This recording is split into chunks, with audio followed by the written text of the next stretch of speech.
Welcome to the 1905 podcast. Joe and I have been going to Stamford Bridge for over 30 years. For the past 3 years, we've been exchanging voice notes on everything from the highs in Porto to the lows of Potter.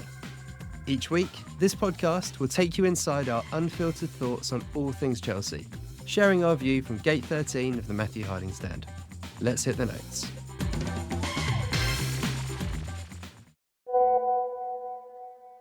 The final whistle has just gone. Chelsea 4, Southampton 0. And God, did we need that. I don't know about everyone else, but just even as a fan, I just needed that. It's been a really painful few weeks, hasn't it? I think I said to you before the game, Joe, that, of course we have to win today. But, and it was unforgivable if we didn't. But it's just been a horrible few weeks, hasn't it? We've really sat on these bad defeats for a full week, where you had the painful game against Brighton in the cup, and then again in the league, and you had Villa. It's like, we just need to have that feeling of a win again. And yeah, that was the feeling, I think, for me today. That the relief when we got the opener, and yeah, really pleased that Nkunku got it as well, was just massive. I properly shouted watching the living room tonight, give him a ticket to my friend and his boy for him to go, but literally screamed my head off when the goal went in. And it was just relief, I think, because you kind of felt like we needed that opener, and you could see almost the players relax once that went in. I won't go into too much detail on the game right now, but I thought really pleased for Nkunku, really pleased for Neto. They think both of them kind of needed a goal. For Nkunku, needed it, and Neto, I think, deserved it. And it was a solid display, wasn't it? Let's not get too carried away, but you were kind of going into it thinking you want a convincing win and you want a clean sheet. That felt very important to stop the rot. Obviously, Jorgensen didn't have much to do, but he was fine, and we just needed it as a club. And we've now got 9 days before the FC Copenhagen game. Hopefully the feel-good factor's there a little bit. The results today have gone pretty well for us. There's a lot of teams with tough games, obviously tomorrow as you hear this. So yeah, it could be suddenly the league table doesn't look too bad again, does it? That's how quickly things can change. And obviously we've got Leicester next. So yeah, lots to sort of suddenly feel a little bit more positive about. And yeah, it's just nice to have that winning feeling again. And I tell you what, the only thing that would have made it even better would have been a goal for Cole Palmer, because he really, really looked like he needs a goal, doesn't he? It's mad. It was almost I hadn't ever felt this with him, but it was almost like willing him to score, like I used to will Torres to score a goal for us, which is insane, thinking how good Palmer's been. But you could just see he was desperate for a goal, wasn't he? And he just suddenly he started snatching his chances and rushing it a bit, which is just so unlike him. But there's no concern there. It's just that he just needs a goal, doesn't he? Bless him. But yeah, really pleased. And yeah, waking up tomorrow with a Chelsea win, the league table to enjoy, and yeah, it feels better. It feels good, doesn't it? Yes, Chris, it was a hugely important game for Chelsea last night. I think the benchmark is not going to be Southampton at home. It's going to be, obviously the Tottenhams and the Liverpools of this world. But for the time being, we've got to take what we can. And I just think that maybe, with any luck, it will give us a little bit of a lift going into the Leicester game in the Premier League coming up shortly, and obviously the European games, which are fast approaching around the corner. Southampton didn't really cause us many problems, for being honest with you. They were fairly limited in their approach. I think once Chelsea got in a lead, it was never going to be a difficult game for us. Yeah, always getting the breakthrough against any of these teams, however good or bad you think they might be. It's a really important first goal, and I'm pleased for Nkunku to score it, although he's not really my favourite player at the moment. I think his energy levels and his work rate really pissed me off of late, and I find it quite hard to get behind him at the moment. But if he's going to continue to work hard like he did last night, then I'm all for it. was just nice to win, wasn't it? I think when you lose and you draw lots of games, it just has a negative effect on your mood. And beating anybody home or away just lifts to. I just go around this morning at work. I was just thinking, just feels better, and we're back into the top four. We don't feel like a top four team, if I'm honest. I feel as though we are maybe below that. I think earlier in the season, I think we felt when we played Southampton before, the mood was so different. Maresca was on this winning run. He was chopping and changing his team quite well. We were winning in Europe. When we played bad, we still won. When we won convincingly. And it's so weird how 2 or 3 months later, you're staring down the barrel of a protest outside the ground against the owners and the sporting directors, and just generally how the club have been playing and have been managed. So it's just really, really strange how 2.5, 3 months have gone by and things have fallen and gone so differently. But on the face of it, I just think that you need to give things time. Maresca's not perfect. The owners certainly are not perfect, but there's certainly worse owners out there. And I just think that maybe we need to calm it all down a little bit and see how it pans out towards the end of the season. I think if there's lots of Chelsea fans that are screaming, we want our Chelsea back, well, what does that mean? Does it mean you want Roman Abramovich spending millions of pounds on older players to try and win you the league? Or does it mean do you want Ken Bates back in charge, spending what he could afford and signing players like Paul Fernell and Neil Shipley? I'm not too sure what the protest is kind of aiming itself at, because to me it means we want our Chelsea back. We want to spend loads of money and we want to go and compete for titles and trophies, which is, of course, is what all Chelsea fans want. And I'm pretty sure that the owners and the sporting directors haven't come in to hopefully finish 8th or 9th every year. So I think it's maybe a little bit of a fly in the ointment there somewhere where they're not quite. It's not going brilliantly for us at the moment, but I don't think it's all doom and gloom. Let's just say that. The game itself was fairly comfortable. Because, like I say, after we scored that first goal and some lovely football, Veneto's goal, and I thought the header from Levi Colwell was an excellent one. He's been, certainly from me, come under some criticism of late, and I think it was good for him to score, get on the score sheet, and it was a great header. It's a very good goal that he scored, and I really like the addition of Tyrone George in the second half. He, coming on for his, well, not his home debut, but certainly in a Premier League game of some significance, where he had a bit of freedom to, the freedom of the field in many ways, because Southampton pushed up for our fourth goal, and he got in behind and cut the ball back lovely for Cucurella, who, by the way, finished that really, really well. Again, I've seen on a couple of occasions he sometimes gets in the way of some of the better finishers at the club. But I thought actually he dealt with that really, really well to make it 4-0. And I couldn't really see a way back for Southampton, but you knew the game was done and dusted at that point. And in some ways it was done and dusted well before then. But as per Chelsea, they can see 1 or 2 and you just get the willies up, don't you? So it's very, very difficult to trust Chelsea in any game of football at the moment. But we're back into 4th position. Hopefully there's a little bit of there's light at the end of the tunnel. A good result against Leicester in the league next pushes you up even further, hopefully. And then, like I said, we've got a fairly difficult run of fixtures, but everybody's got them.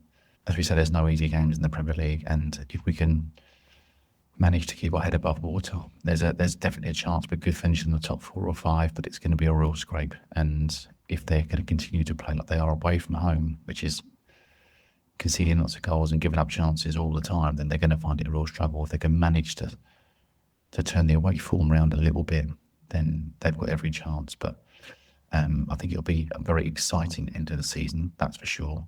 And if we can stay in touch with 4th and 5th place, and bear in mind we're only a point behind Nottingham Forest in 3rd, which is insane, absolutely insane. They've got a game in hand, in fairness, but the fact that we haven't played very well for 3 months and yet we're still there it just feels odd. But that's the Premier League this season, and you can only play what's in front of you. And if other teams aren't going to take advantage of our slip-ups, then we have to take advantage of theirs. So obviously a good 4-0 performance, a good win. Pleased to get back on the winning run, and let's look forward to Leicester. Good morning. I'm walking through a very wet, rainy, horrible London in Covent Garden at the moment, but there's a spring in my step because Chelsea won again. Literally first thing I thought when I woke up this morning is, yeah, we won. Hasn't been that long, but it feels like it, doesn't it? So yeah, really good. I enjoyed, as I was getting ready this morning, listening to all of the post-match analysis actually, and it's funny, isn't it, when you win, suddenly you love all the players again. I thought Colwell spoke really well after the game. It's his birthday today, so he was happy to get his birthday goal. And Maresca, to be fair to him, very on message. Kind of what you just said, Joe. Like, we're a point off third, and he was making the point that we have been basically in and around the top four all season. So this sort of talk of all the problems, which is understandable the way we've been the last couple of months, you know, we're still there. We're still there. And actually, Pedro Neto did a post-match kind of really good interview with Joe Cole, Peter Crouch and Rio Ferdinand. And I thought, I haven't really heard much of Neto speak before, but I thought he came across really, really well. He's talking about how much he's really enjoying playing kind of that more central role because he's really free to go wherever he wants.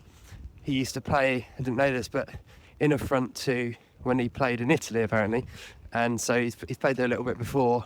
And yeah, they were basically saying how much it really suits him, and having that kind of run as him behind. I thought he was brilliant, wasn't he? Again, two really good games running for him. Brilliant finish, and that's the player we thought we were getting, isn't it, from Wolves? You know, that really exciting, dynamic running, and he's a really likeable player in that, isn't he? There's energy. I think kind of what you alluded to there, Joe, about some of the frustrations within Nkunku. And Nkunku's clearly very classy. He's got real quality, but sometimes he sort of frustrates you, doesn't he? Because he's a little bit passive. And he's not our winger, so it's not, you know, it's not his best position. We know that, but he does feel a bit passive sometimes. Whereas with Neto's, it's anything but, isn't it? He's like a little bumblebee all over the pitch. So yeah, overall really good. And yeah,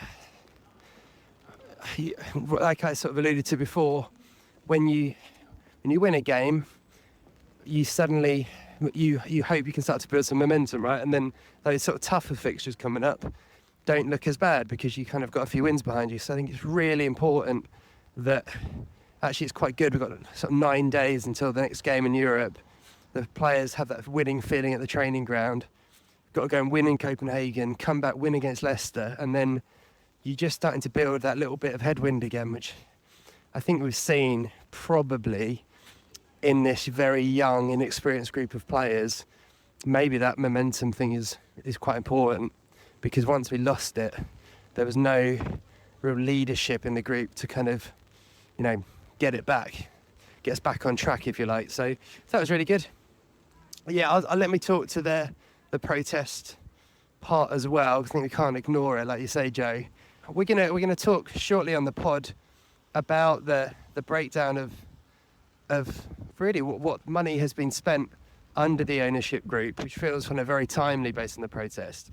And I hope I don't alienate too many listeners with what I'm about to say here, but personally, I feel like the protests were a little bit childish, and maybe that's the wrong word, but maybe spoiled is the right word.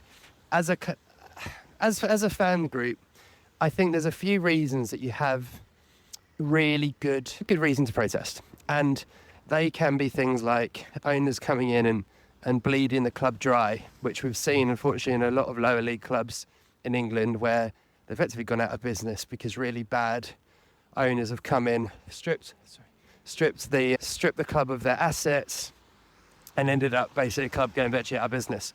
So, you know, horrendous thing to happen. That isn't happening here. Chelsea's owners are, you know, putting a lot of money in the club and trying to take us to the next level.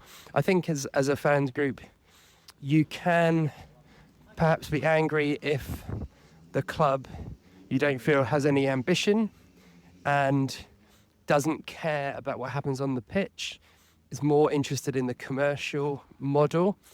And I think you look at the Spurs protest, was that a couple of weeks ago? And you kind of feel like, actually, you can, do we sympathise with Spurs? Maybe not, but I can sympathise with that as a fan group, and feeling like probably Levy, as an owner, has done a great group with Tottenham Hotspur PLC or whatever they are, stadium, training ground, concerts, revenues, all that kind of stuff. But obviously that takes priority over really spending big on wages and in the transfer market. So I think that, again, is another area where you have every right to be frustrated and voice your opinion. Again, with Chelsea, we've spent 1.4 billion under these owners, and we'll talk about that shortly, but I don't think that's a fair stick to beat them with. And then maybe the third part is alienating the fan group. Your classic match day going fans, they being priced out of going to games, season ticket prices going up, all of those kind of things, too much corporate. And that is maybe an area where I see it, and I can see the frustration. And I think there was a really good interview by Only a Pound, is it Dave, with Joe Cole actually before the game, talking about some of that stuff and wanting to make sure that, the good, honest match-going fan isn't priced out of the game. And I think it's a really fair point, not just at Chelsea, across the game as a whole. That fans are the heartbeat of football, particularly in country like England, where the Premier League, those packed stadiums, are the reason why the game is so popular across the world, and players want to play there and stuff. So I think that is a really fair point. However, that didn't feel like that was the crux of the protest yesterday. And actually, I don't think Chelsea as a club are really at that point yet. We've had, I think, one increase in season ticket prices over the last 10 years. There are some ticketing issues with away games and some of the stuff that's been well publicised. But it's a separate point that actually I think different fan groups could get together and talk about. And that just wasn't the focus of the protest yesterday. It felt a little bit confused, and I think actually a lot of the media coverage of it has kind of alluded to that, really. It's like if the fans are singing for Jose Mourinho, singing for Roman Abramovich, etc. And if we had won against Brighton and Villa and we're sitting third in the league, would that protest have gone ahead? I probably say it wouldn't. And that's how it feels a little bit short term. And again, those protest voices will go very quiet if Chelsea get back on track as they were before Christmas. I mean, it's the irony actually that we played Southampton is perfect, wasn't it? Because you went from Southampton away in, what was it, the start of December, where the fans were singing for Enzo Maresca and singing, "We've got our Chelsea back." And then the Southampton return game a few months later, "We want our Chelsea back." Jose Mourinho, Thomas Tuchel, etc. So for me, yeah, that's where I stand on it. I just think, as we're going to talk about a bit more, I think a little bit of patience is required. And, do I love the way that certainly Egbali comes across sometimes in those business conferences? Not really. There are issues there. I think we can, communication to the fans could be much better. I think if there's one thing they take from last night, I'd make it that. I'd just say, look, come out, talk to us, show you what your plan is, be a bit more open, do an interview, feel like we can connect to you. I think Roman didn't do that, but he connected with us in a different way, because you saw him in the stands celebrating, feeling like he was one of us. So do a staged interview like we do with him as a new manager, like with Enzo Maresca, where he looked really smart in his little suit with his nice shoes. Do something like that. And, not everyone will watch, not everyone will buy into it, but enough people will to start to slowly turn the tide. But that would be my thoughts. But yeah, we'll move on and we'll talk about this, where the money went. So as we teased in our last episode, we were sent a really fantastic email from a listener, Roland Simmons, with a frankly fascinating breakdown of where Chelsea have spent the 1.4 billion under BlueCo. 1.4 billion euros, by the way. We'll put some of the graphics that he created on our social media, which is Instagram 1905 podcast. So you can take a look there. But Roland's also done as a voice note, which I'm going to bring in shortly, where he breaks that down for us. It's the question that, as he said, we all get asked as fans, probably by other supporters, what have Chelsea spent their money on? And so, yeah, over to you, Roland. Hi, Joe and Chris. Thanks for having me on the show.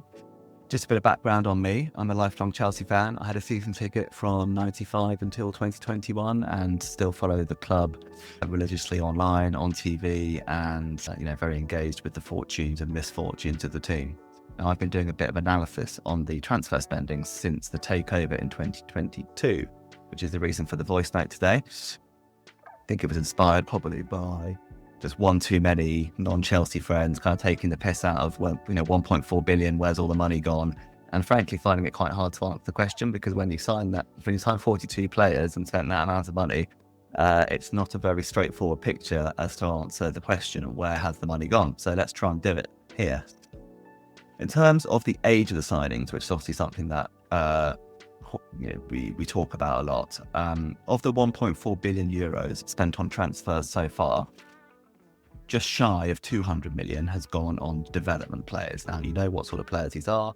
They're 20 or under. They're not signed for the first team squad. They're signed so they can go out on loan or play under 23s at Cobham to begin with, maybe. And, we see where we get to in 2 or 3 years' time. And the rest, which is 1.2 billion, so the vast majority, 85% of the spend, has gone on first team signings. However, even the first team signings are very young. An average age here of 23.1 years old, which if you compare that to an average Premier League player at 26.5 years old, that's about a 3.5 year difference. So it shows you that the players that we're signing and putting into the first team are not yet in what you would consider their sort of prime peak performance years. And then we're going to probably have to wait a couple of years for them to get into that. Some patience is going to be required there. So in that 189 million development player sort of bucket, if you like, that's the players like Chukwuemeka, Andre Santos, Amari Kellerman, remember him, and this really, really long list of players, some of which you kind of have on the tip of your tongue, like Kendry Pires, and then some that you just completely forget about, like Slanina, remember the goalkeeper from the US, who's kind of becomes a bit of a forgotten man out on loan. So yeah, a real long list of players that could become first team players in the future, or, many of which will end up being kind of sold on. But so the 1.2 billion then that's left, that has been spent on the first team, what have we spent that on? Back to Roland. Some patience is going to be required there. Now let's look at the squad planning. 2 areas here to look at, striker and goalkeeper primarily, although there are other issues. So in 6 transfer windows, they have signed 3 first team strikers. Aubameyang, we can forget about because he's already gone, Jackson, and Marc Guiu. And really, Marc Guiu shouldn't even be considered a first team player. He's a development player who should be doing his loans, but we didn't have anybody else and we needed a body in the squad. Strikers command premium transfer fees for a reason. It's the hardest thing to do is to stick the ball in the back of the net, and for some reason, despite spending 1.4 billion, was allocated of that 43 million euros to signing Jackson and Guiu. It's a clear misallocation of resources. Let's look at the goalkeeper. They've signed 3 first team squad goalkeepers in Sanchez, Jorgensen and Petrovic, but no one believes that any of them are first choice goalkeeper quality, and everyone believes that we still need to fill that position in the summer. They could have just taken the 75 million euros they spent on those 3 together and buy one great goalkeeper. This part for me is pretty damning and actually pretty incredible when you see it in a chart format. We've spent 102 million euros on goalkeepers, and it remains a chief, maybe the biggest problem position we have at the club. And that's just incredible, isn't it? When you look at it like that, what we could have bought for that, you could have probably got Alisson out of Liverpool for that, or Edison. If you went and just went, here's 100 million, you'd have a good chance. You'd pretty much get just about any goalkeeper in the world. So yeah, really, really damning kind of use of the funds in that area. And then the other area that Roland talked about there, again, when you see it in chart format, we've spent nearly 400 million on central midfield players. and just 71 million on strikers. And when you look at, as he said, that, the most important thing in the game is putting the ball in the net and probably keeping it out. And we've just massively underspent in those areas and really probably overspent in other areas. So back to Roland on how successful the signings themselves have been. Finally, let's look at the transfer hit rate. Now, anecdotally, people in the game say that clubs look for a sort of 50% hit rate on their transfers, half a hits, half a misses. So how are we getting on? This is just my opinion, but going through the signings one by one, I think that about 17% of the signings are hits, 36% are clear misses, and that leaves a large slice, 48%, which are maybes, where we're still on the fence on them. The jury's still out, it could go either way. But the bottom line is that to get to 50%, nearly all of those maybes need to turn into hits, and that's probably not going to happen. So all in all, where has the money gone? So by my assessment, you can put 25% of it in the category of hit signings who are in the first team. That's where you want people to be. About 30% of it has gone on signings who do play for the first team when they're fit, but the jury's still out on them. That gets us to 55% of the total. 15% of it went on those 12 development players we spoke about earlier. So now we get to 70%. Now that leaves 30%, which is about 400 million euros worth, on squad players who are either out on loan or they mostly sit on the bench because they're not good enough. The reality is that you could basically call these players failed signings, most of them. Like in old-fashioned terms, they're on the transfer list. They probably tried to sell or loan them or did succeed in loaning them in January. And if they didn't, they're going to be looking to ship them out in the summer. And what you have to bear in mind is that none of these guys has been at the club more than 2.5 years. Most of them have been there for between 6 and 18 months. And they're already being shown the door, which is a reflection of the failure of signing them in the first place. And this is perhaps the most important part of any transfer analysis, and it's a really, really interesting part of what Roland's done, because no one really cares how much you spend on a player, how much you spent as a club, if the players are hits. The good ones very quickly kind of you're happy with. Someone like Caicedo, a year ago you were looking at him thinking, oh, Chelsea have spent a lot of money on him. Now you're looking at him thinking, well, he could be our central midfielder for 10 years, and even spending a lot of money on him is not a problem. So in that kind of hits and maybe category, you've got the likes of Palmer, Caicedo, Jackson, Madueke, Gusto, Cucurella, and then an Enzo, and then these kind of players who could, within someone like Wesley Fofana, if he can stay clear of injury, you'd see him as a hit signing. Like Lavia, the same. So this kind of bucket of definite hits and maybes. The big area though that Roland talks about are these kind of failed signings, and it's, again, you look at the list, it's your Dewsbury Halls, Sanchez, João Felix, Disassi, Sterling, all players that, as Roland rightly says, are available for transfer. And that pocket is over 400 million spent on players that Chelsea will probably quite happily let go. Just a huge amount of money that has been effectively misspent, mismanaged. And again, we'll share this graphic on our social media, on our Instagram. It's really fascinating when you see it kind of played out in this chart format. So yeah, well worth a look. And let's go back to Roland for one final part, which is his conclusions on the spending as a whole and who is to blame. So back to the criticisms, and are they fair? I'm personally okay with the sort of development player slice of the strategy. Some people find it a bit cynical, a bit distasteful, but if we look at it in the sense that we can get an Andre Santos type player for 12 million, he's now worth 50 or 60 million, then I can see how it works. It's all about the hits, the misses. You lose a bit of money like a Cassidy, and there'll be lots of those, but you just need 10% of them to be hits, and it's a financially sustainable model potentially. But it's not the most important thing. Obviously, the most important thing here is the first team. And look, of course, I wish the first team was competitive right now. Like, nobody is enjoying this. We'd all much rather be winning rather than waiting to win. But the question I ask myself is, can this transfer strategy of signing 23-year-olds actually be defended? And there is a scenario in which it can. Like, if we're looking back in 3 years, And in 3 years' time, we're looking back and they say, well, look, we've now got a settled squad. It's an elite squad. They're 25 and 26-year-old players in their prime. They're not too old. They're not coming towards the end of their careers in any way.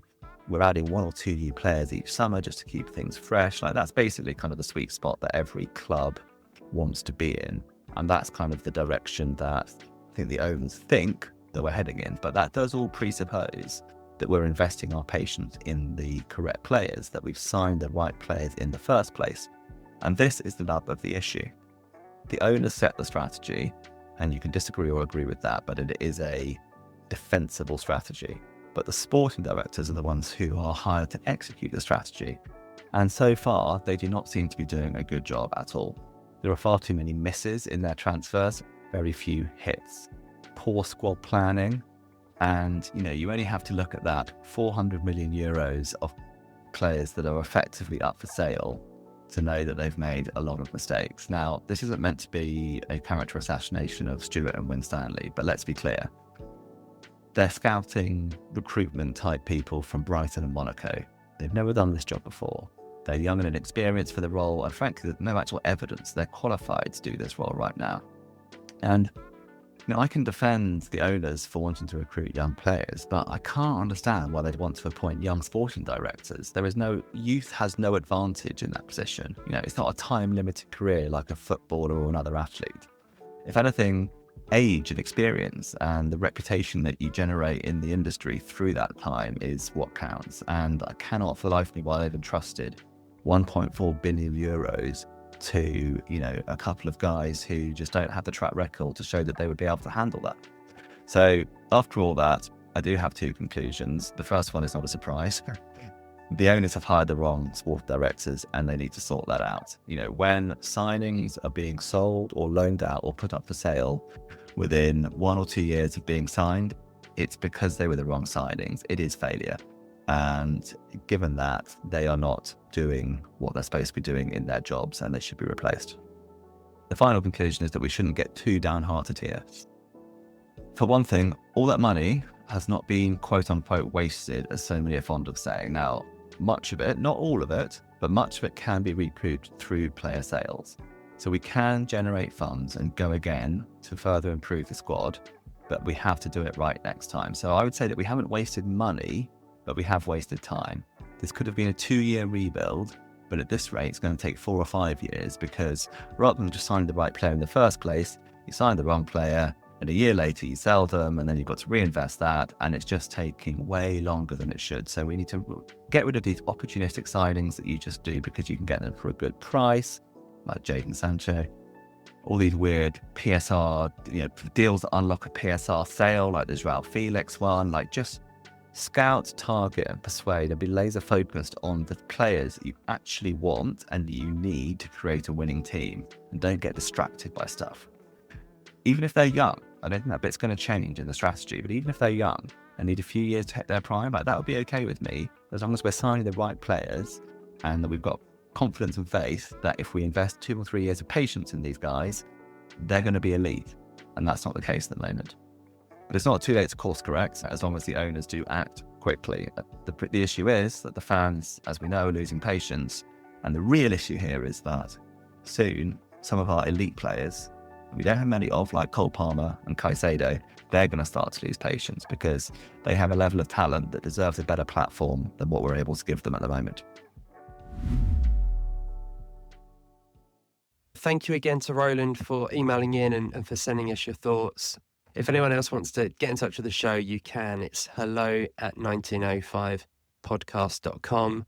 And yeah, we'd love to get Roland on again in the future, hopefully to break down and look at this data again in maybe a year's time, and hopefully things look a little bit rosier, but time will tell. My thoughts, I think I'm in agreement really with what Roland says about the sporting directors. We talked about it before around who is to blame in a previous episode. And when you look at it like this, from an ownership point of view, it's very hard to criticize the owners in the classic ways of, like, they haven't put them, often it's like you haven't put your hand in your pocket, or if you're Man United, they've drained the club of all our resources. Actually, the owners have put their hand in the pocket. They've really backed the spending on first team players and on potential future players, as we've seen. The question is where it's been spent, and I think the blame there has to be with the people they have in charge, being the sporting directors.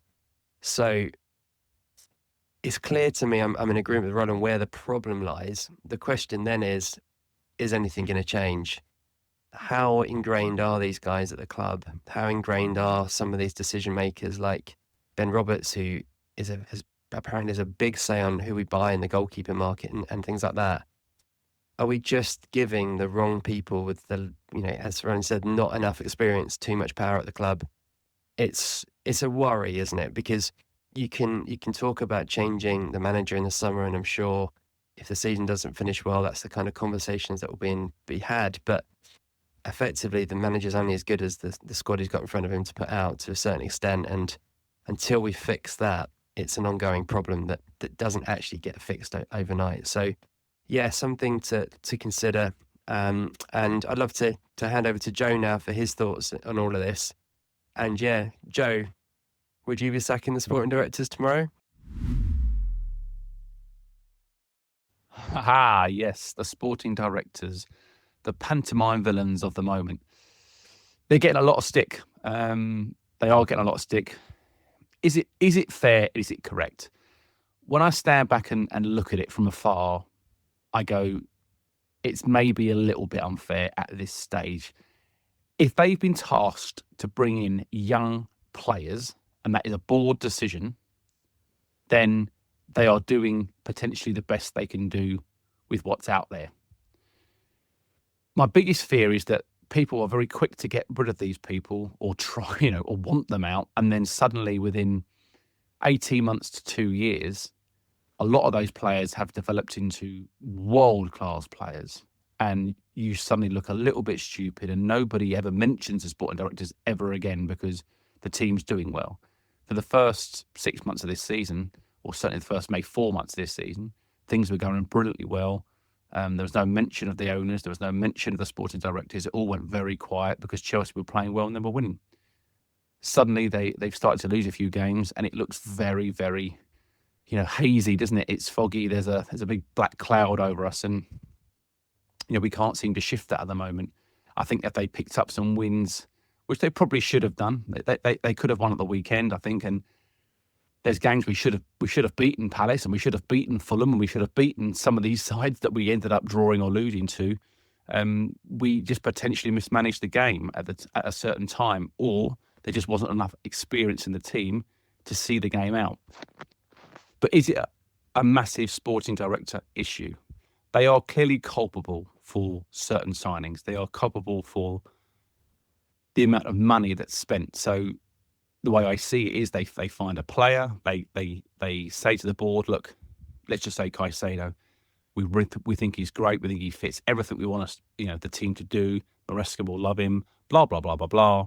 And then the boards, say how much is he, and say, we think we can get him for this amount of money. And then suddenly there's a bidding war, the bid goes up and up and up. And then we as a club, and that's an owner thing, can then say, no, that's too much. Let's look for something else. I don't think the sporting directors are actually pulling the trigger on the fee there. That's they can just analyse it and look for a player. The board are the ones that end up doing the actual transfer deal. But are they bad players? Is Enzo a bad player? Is Caicedo a bad player? Is Jackson a bad player? Etc. Etc. The answer is no. But I do think they've overspent. So if these players were half the fee, then I think we'd all be feeling great about it. So there's some positives to come out of it there. I also think there's an old saying, good things to come to those who wait. If Esteban Willian turns out to be an absolute world star and he's tipped to be absolutely unbelievable, then I think it's another, feather in the cap to the sporting directors with a world-class signing. And if Mike Penders turns out to be the goalkeeper we all think he's going to be, because he's touted as, again, another fantastic signing. And I know people are going to say it's all potential. I'm fully aware of that. And I'm not siding one way or the other. I'm just trying to give a different perspective on it. I think it's very quick to judge people. It's very quick to judge players after 6 months or a year and say, he's no good. Sometimes we can. Sometimes you just get a feeling. Sometimes you can see something and it might take a little bit of time to get it out. my biggest fear is we develop these players to the age of 22, 23, sell them because we think they're no good, and they end up becoming absolute stars like Mo Salah and Kevin De Bruyne at other clubs, because we've been down this road before. And sometimes, if we'd have waited on Salah and waited on De Bruyne, we would have won the Premier League probably for the last 10 years. And that's the honest truth. But we didn't. We took the money. We weren't keen to wait at the time because we had a world-class squad, and we moved on from them. But Lukaku was another one. Great, was a great signing, a great young signing. Went on to score bag full of goals. I know he's not a popular name around Chelsea anymore, but you get my point. He was another great signing. So I do think there's they need a bit of time. I think it's very quick to, there's a protest going on today, I believe, and I do think that's something we need to be very careful of, because I always say don't bite the hand that feeds you. And at the moment, Barley and Bowley are putting their hand in their pocket, rightly or wrongly. They are back in the club and they are back in the sporting directors. So I don't have a crystal ball. I don't know what's going to happen in the next few weeks, few months. We don't know what the results are going to be and how players actually perform. But I would say, there's lots of people on social media sites that will say things like, "Oh, why didn't Maresca bring on this player at the weekend? Why didn't Maresca bring on this player?" Well, why would that player have changed anything either? Do you know what I mean? It's like people think that because they said it, it must be true. So, for example, if Tariq George had come at the weekend, Tariq George would have definitely won us the game. And this is the thing: people need to get their head out their arse. It's not about you. If Maresca may have made a bad decision with a substitution or something, but we'll never know, and you will never know. So this whole thing of, the sporting directors are no good and I know best. Well, unfortunately, you don't, because the same people that said Mo Salah's complete shit and Kevin De Bruyne is complete shit have ended up looking really stupid. I myself said I didn't rate De Bruyne when he first came to the club. He wasn't very good, but I'm not there in training. I'm not there seeing him day to day, and that's why you have scouts. That's why you have coaches and development people at the club to see these things day to day, and you can judge a player, not just based on his last performance, but his training, his attitude, his mentality, all those things. So I think that we need to give them maybe the benefit of the doubt, and I want to see Chelsea competing for all the top honours more than anybody else in the world. I promise you that. I'm so want Chelsea back to their brilliant best. But we are struggling at the moment. It is, I'm going to be disappointed if we don't, win every week. That's just me. I'm a fan. But I do think sometimes we are very critical and quick to jump on people when maybe we just need to wait and see what happens. But anyway, big thank you to Roland for his message. It's an absolutely fantastic piece of work. If anybody else wants to get in touch with us with their feelings towards this situation, or maybe something completely different to do with the club, I fully understand, and we'd love to have your messages in. Chris has obviously put the Instagram and email in our show doc, so you can contact us there and share us in your community. If you've got something to say, or you think someone else might have a good opinion on something, then please get in touch. We'd love to hear from you. And just remember, everything isn't black and isn't white. There is a definite, and saying something that's, definitely right or definitely wrong is not always the best approach. But thanks again, guys. Brilliant work from Roland, and we'll see you soon.